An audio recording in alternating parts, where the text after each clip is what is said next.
Général Henri Bintéja, bonjour. Merci de participer à cette deuxième édition du talk Stratégie consacré à la défense. Général Bintéja, après Saint-Cyr, vous avez opté pour les troupes de marine, ce qui vous a notamment conduit en Afrique, une terre qui, je le sais, vous a beaucoup marqué. Votre carrière militaire vous a conduit aux plus hautes fonctions de la hiérarchie, à l'Élysée, où vous avez été chef de l'état-major particulier du président de la République, Jacques Chirac à l'époque, puis de 2002 à 2006, vous êtes chef d'état-major des armées. On vous a vu notamment ces années-là descendre les Champs-Élysées le 14 juillet dans le command-car aux côtés du président de la République. Aujourd'hui, vous n'êtes plus en service dans les armées, mais vous restez une des personnalités les plus respectées et une des voix les plus écoutées dans le monde de la défense. Nos armées, précisément. Les Français ont, je crois, deux perceptions. D'une part, celle d'une d'armée excellente, au tout premier plan en Europe. D'autre part, et ça peut paraître paradoxal, des armées qui sont sous tension, avec des hommes et des matériels suremployés. Dites-nous, Général Bintéja, quel est l'état des armées françaises au plan opérationnel, au plan des équipements, au plan moral aussi? Alors, je voudrais d'abord dire que je ne peux pas parler à la place du général de Villiers, le chef d'état-major des armées. Bien sûr. C'est lui qui est responsable, c'est lui qui a tous les éléments d'appréciation. Donc, je ne parle pas ni à sa place, ni en son nom. Je peux me placer quand même du point de vue d'un observateur extérieur, plutôt sympathisant. Bien sûr, et très informé. Voilà. Et alors, moi, je crois que vous avez tout à fait raison d'insister, comme vous l'avez dit, sur le fait qu'aujourd'hui, l'armée française est une des meilleures du monde. Elle est une des meilleures du monde à la fois en capacité technologique et en même temps en qualité des hommes et des chefs. Deuxièmement, c'est une armée, une des rares au monde, une des 5 ou 6 au monde, qui a des capacités complètes. C'est-à-dire à la fois la capacité de dissuader avec une dissuasion nucléaire crédible et indépendante, capacité d'intervenir, c'est la deuxième capacité mondiale, dans le monde occidental au moins, derrière les États-Unis. Et puis troisièmement, une capacité de protection du territoire national qu'elle a démontrée depuis 2 ans. Alors maintenant, aujourd'hui, comme vous l'avez dit, et c'est vrai, c'est une armée qui est suremployée depuis 3 ans, et même un peu davantage, bien au-delà des contrats opérationnels qu'on lui a fixés. C'est une armée qui a des équipements vieillissants, en menace d'obsolescence dans beaucoup de cas, et qui a déjà un certain nombre de failles capacitaires. Alors ça veut dire qu'au plan opérationnel, la tension est constante. Les hommes de mon ancien régiment en arrivent à sortir plus de 6 mois par an, je veux dire. Ce qui est fou pour les familles notamment. Deuxièmement, les équipements sont de moins en moins disponibles. Le taux de disponibilité de nos équipements en métropole, en France, est très faible. Et puis troisièmement, il va falloir bientôt moderniser notre dissuasion nucléaire, faute de quoi, je veux dire, elle perdra sa crédibilité. Donc ça fait beaucoup de sujets aujourd'hui de préoccupation ou d'inquiétude pour le chef d'état-major des armées et les chefs d'état-major, et ça fait une armée qui a un moral qui tient, mais qu'il faut soigner. Des armées, vous le disiez, qui sont suremployées, déployées à l'extérieur pour lutter contre le djihadisme, au Sahel, au Levant, déployées à l'intérieur sur ce qu'on appelle le théâtre national, le théâtre intérieur, pour assurer la sécurité après les attentats. Tout ça amène la question de savoir si ces déploiements, tous azimuts, sont tenables dans la durée. François Fillon, lors de sa conférence de presse consacrée à la défense, pas plus tard que vendredi dernier, abordait la question. On l'écoute. Les militaires ont été déployés partout, tout le temps, sans les moyens adéquats pour accomplir leur mission, en les mettant en risque en permanence. Nous ne pouvons pas être sur tous les fronts. Nos priorités sont commandées par l'histoire, celle de lutter sans relâche contre le terrorisme islamique, et par la géographie qui nous impose notamment d'assumer nos responsabilités en Afrique. Général Bintéja, quelles sont selon vous les priorités pour nos armées au moment où nous allons aborder un nouveau quinquennat? En priorité en termes d'opération ou priorité plus générale? S'il s'agit de priorité en termes d'opération, Je crois qu'il faut oublier ni les menaces auxquelles nous sommes confrontés, ni les responsabilités propres de la France. C'est-à-dire que les menaces, François Fillon a parlé évidemment, comme tout le monde, du terrorisme islamiste, mais il n'y a pas que ça. Je veux dire, il y a derrière beaucoup d'incertitudes qu'on voit apparaître de partout. Le retour de nationalisme, les risques de migration massive à partir d'une Afrique en pleine explosion démographique, toute la criminalité qui s'exerce aux frontières, la piraterie, etc., et puis la prolifération des armes de destruction massive. Il y a beaucoup d'éléments aujourd'hui d'incertitude. Et d'un autre côté, nous avons des responsabilités propres de membres permanents du Conseil de sécurité des Nations Unies, avec une responsabilité donc de savoir et de pouvoir agir partout. Deuxièmement, des responsabilités propres en tant que membre de l'Alliance Atlantique et de l'Union Européenne, avec des obligations de solidarité. Et puis, il ne faut pas l'oublier non plus, nous avons 10 accords de défense avec des pays d'Afrique et des pays du Moyen-Orient. Donc ça nous crée beaucoup de responsabilités. La priorité aujourd'hui, encore une fois, si je pouvais me placer à la place du chef d'état-major des armées, ce que je ne peux pas et ne veux pas, ça serait essentiellement, je veux dire très modestement, de tenir jusqu'à ce que les crédits nécessaires soient arrivés pour pouvoir renouveler l'ensemble des équipements, combler les failles capacitaires et permettre de lancer la modernisation de la dissuasion. Voilà, tenir. Et tenir, ça veut dire quoi? Je pense dans la période actuelle, et je sais que c'est le souci majeur du général de Villiers et des chefs d'état-major, ça veut dire porter une extrême attention à des hommes et des femmes qui vivent un rythme infernal depuis plusieurs années.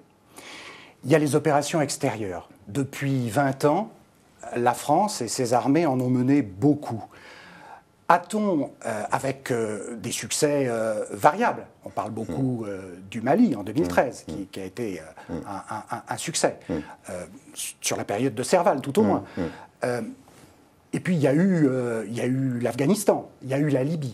A-t-on, à votre avis, tiré toutes les leçons de ces opérations extérieures qui se multiplient et dont les Français se demandent parfois si tout ça va pouvoir continuer indéfiniment? C'est une vraie question, parce que finalement, l'Irak, on n'y était pas. Ouais. L'Afghanistan, on y était. La Libye, même Sangaris, un peu l'opération en Centrafrique, je ne donne pas l'impression d'avoir été de grands succès. Ce sont parfois même carrément des échecs. Alors, les causes commencent à être connues. Il y a des causes strictement militaires. D'abord, l'ennemi auquel on a affaire est un ennemi sans foi ni loi qui pratique la plus extrême violence en utilisant la population, qui est donc très difficile à contrer. Puis il y a une deuxième chose, c'est qu'on agit toujours en coalition. Et agir en coalition, c'est plein de contradictions, de compromis, etc. Et troisièmement, généralement, dans la plupart des cas, on engage des moyens insuffisants. Parce que c'est trop cher, parce que les opinions publiques ne sont pas favorables, parce qu'on n'a plus les moyens. Et puis il y a des raisons géopolitiques, c'est que les situations sont de plus en plus complexes. On le voit en Syrie, Irak aujourd'hui. C'est-à-dire qu'on a à la fois des acteurs très nombreux et tous divisés avec des motivations différentes, religieuses, ethniques, criminelles. Et puis aussi des ingérences innombrables de l'extérieur.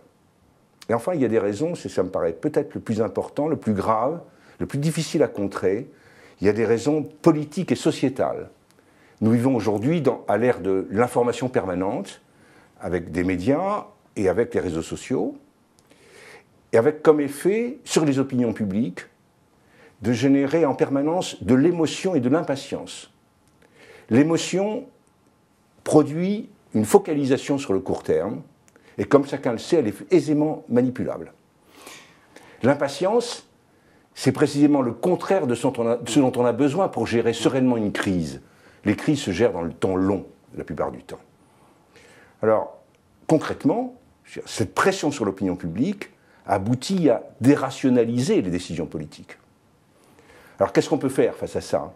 Comment essayer d'éviter à nouveau l'Afghanistan ou la Libye, par exemple? Je crois que la première des choses à faire, c'est que les pays européens se donnent les moyens et la volonté d'agir avec effectivement les capacités nécessaires. C'est possible? Vous avez été en poste à Bruxelles. Bien sûr, c'est possible. Vous connaissez les réticences et les tropismes de nos partenaires européens. Oui, je connais bien les réticences et les tropismes. Et à cet égard, le départ, le retrait, si je puis dire, du Royaume-Uni de l'Union européenne est en soi extrêmement dommageable. Maintenant, il y a des pays qui changent. Je veux dire, petit à petit, on sent que l'Allemagne bouge. Elle bouge d'abord dans ses capacités, qu'elle augmente régulièrement. Le budget allemand dépasse aujourd'hui le budget français. Et puis aussi dans la volonté d'agir, de faire quelque chose. Le ministre de la Défense allemand est particulièrement clair à cet égard. Donc les choses bougent. Vous parliez tout à l'heure de la Libye. Et j'ai envie de vous demander, à vous, ancien chef militaire qui avait aujourd'hui une certaine liberté de parole, fallait-il intervenir en Libye comme on l'a fait, quand on voit aujourd'hui l'état de chaos dans lequel se trouve ce pays? Question difficile. C'est la réponse qui est difficile, oui. Parce que, je vais vous dire, franchement, à l'époque où cette opération a été lancée, personnellement, je ne la sentais pas. Je ne la sentais pas bien. Je comprends très bien, toujours, le tropisme humanitaire qu'il a déclenché. Mais on en revient à l'émotion, c'est parce que je vous évoquais tout à l'heure. C'est le cycle infernal. Émotion, intervention, lassitude, retrait. Voilà. Et ça tourne comme ça. Bon, en Libye, c'est un peu ce qu'on a fait. Émotion, intervention. Et puis, une fois qu'on était dedans, les buts politiques ont changé. C'est-à-dire qu'au départ, on voulait faire uniquement de l'humanitaire, protéger les populations. Puis après, on s'est dit, tiens, si on en profitait pour faire disparaître Kadhafi, etc. Bon, on s'est trouvé pris dans une espèce d'engrenage. Et puis, on est parti le plus vite possible après, en laissant le chaos derrière. Donc c'est ça contre quoi, je crois, il faut aujourd'hui lutter. Gérald Matejza, il y a aussi un vrai défi qui va être pour nous d'affronter les guerres du futur, qui ne ressembleront pas à celles que nous menons actuellement. Le cyber, les missiles hypersoniques, le champ de bataille numérisé, le soldat augmenté. Jean-Yves Le Drian s'exprimait sur cette question il y a quelque temps. Écoutons-le. La cyberdéfense est une affaire d'innovation et de compétences techniques de haut niveau. Et la constitution d'un réseau d'instituts, d'écoles et de services ministériels autour du pôle d'excellence de Rennes assurera la formation des 2600 combattants numériques qu'il nous faudra recruter d'ici 2019. Sommes-nous prêts, sommes-nous préparés pour ces guerres du futur, à votre avis? Objectivement, oui, je le pense. Premièrement, la cyberguerre, nous y sommes déjà en réalité. Bien sûr, nos moyens montent en puissance. La seule chose que je voudrais dire à cet égard, c'est que autant on doit se réjouir de l'implication des armées dans ce domaine, autant il ne faut pas que ça se limite aux armées. Je veux dire, c'est toute la société qui est concernée par la cyberguerre. Deuxièmement, la numérisation du champ de bataille, le soldat augmenté, les missiles supersoniques, tout ça est en cours de développement et quelquefois déjà totalement installé, comme c'est le cas de l'espace de bataille numérique. Donc je veux dire, je pense qu'on n'est pas en retard dans ce domaine-là. Le domaine d'avenir, c'est probablement, comme on le lit partout, ou comme on le voit partout, l'intelligence artificielle et les robots. Le premier exemple en est le drone armé, que les Américains utilisent aujourd'hui, pour l'instant, qui sont les seuls à utiliser. Mais qui sera bientôt en service dans l'armée française et dans l'armée britannique, si les programmes lancés arrivent à leur terme. Voilà. Nous ne sommes pas en retard. Peut-être verra-t-on dans quelques années le rêve de tous les chefs d'État se réaliser, c'est-à-dire la guerre conduite à partir de chez soi sans prendre le moindre risque. J'en suis pas certain. Ce dont je reste convaincu, c'est que nous aurons toujours besoin de savoir faire face à la guerre du pauvre, c'est-à-dire le couteau, la machette, la kalachnikov, la bombe, le terrorisme.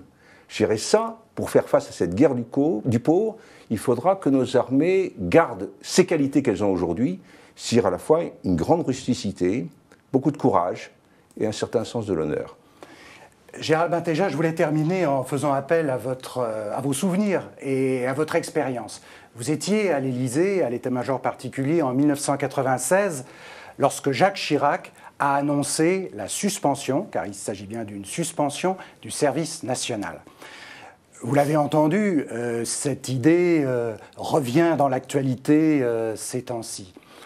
Que faut-il en penser? Quelle forme de service national peut-on inventer? Et au-delà, comment instaurer, renforcer le lien armée-nation qu'on a senti si vivace depuis les attentats? En 1996, on s'est posé la question. Il ne faut pas se tromper. Le président Chirac n'a pas décidé d'un seul coup, on bascule vers la professionnalisation. Philippe Séguin, en particulier, était extrêmement attentif à tout ça. Et c'est lui qui nous a demandé de travailler sur une solution alternative, sur le maintien des services militaires courts. Et en fait, nous y avons renoncé pour plusieurs raisons. La première raison, c'était naturellement le coût. C'est-à-dire le coût de l'encadrement qu'il fallait maintenir, des casernements qu'il fallait conserver, de la logistique qu'il fallait maintenir ou créer spécifiquement. Et aujourd'hui, naturellement, ces coûts ne sont diminués en rien, au contraire, puisqu'il n'y en a plus rien de tout ça. Et puis il y avait une deuxième raison, c'était le périmètre. Est-ce qu'il fallait ou non inclure les femmes? Et à l'époque de la parité, la question mérite réellement d'être posée.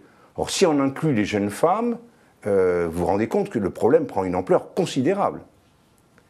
Et puis il y avait enfin une dernière raison, c'est celle de la finalité. C'est-à-dire pourquoi faire? Pourquoi faire un service très court? Naturellement, les armées n'ont pas besoin d'une masse sous-instruite qu'elles ne pourraient pas employer. Donc il s'agissait d'autre chose. Est-ce qu'il s'agissait de socialiser les jeunes? Mais ça, c'est plutôt le rôle de l'école. Est-ce qu'il s'agissait de leur inculquer un esprit civique?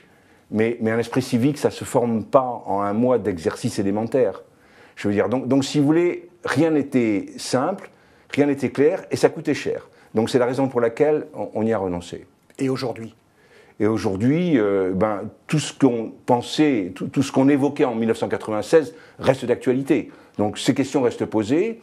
Il me semble personnellement, si vous voulez, qu'il est plus urgent aujourd'hui de s'intéresser à la réserve militaire dont on a besoin, notamment sur le territoire national, que de relancer le service national. Mais enfin, encore une fois, en soi, c'est une décision qui pourrait être parfaitement légitime, si ça répond à une aspiration de l'ensemble des Français. Je veux dire, c'est pas moi qui m'opposerai. Je veux dire simplement, c'est que c'est très compliqué à faire. Général Bintéja, merci. Et je signale à ceux qui aimeraient en savoir davantage sur votre carrière et vos engagements, je leur recommande de se procurer un ouvrage, votre ouvrage, au titre tout à fait explicite, « Aimer l'armée, une passion partagée », aux éditions du Ménil.